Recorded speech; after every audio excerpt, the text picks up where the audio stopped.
My fellow Americans, I am very concerned and troubled by the state of our country.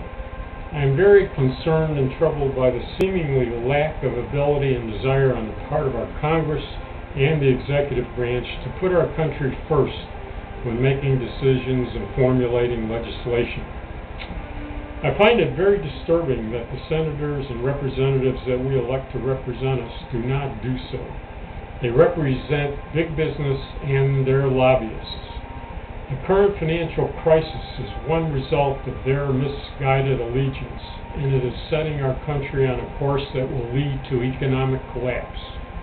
In 1999, the Congress put forth legislation that led to the deregulation of the financial system and eventually led to the current economic crisis.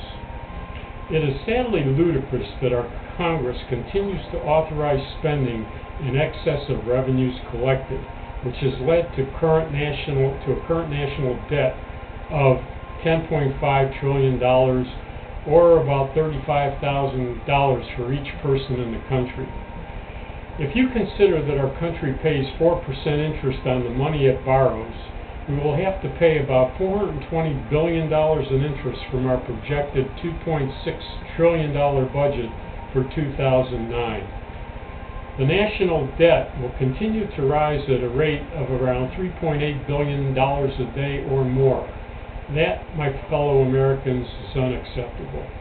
Payment on the national debt now represents 16% of the budget and, no doubt, will continue to eat up a greater and greater part of the budget as time goes by.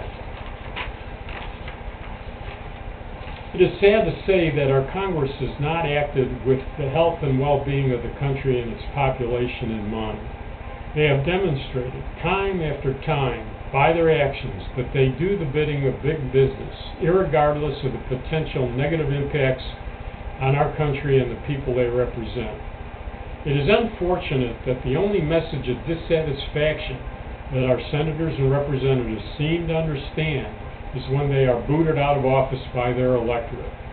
It is in this context that I ask you to please replace your incumbent senators and representatives on November 4th, 2008, so that the Congress gets the message loud and clear that we the people are dissatisfied with how they are running the country into the ground and that things better change for the better.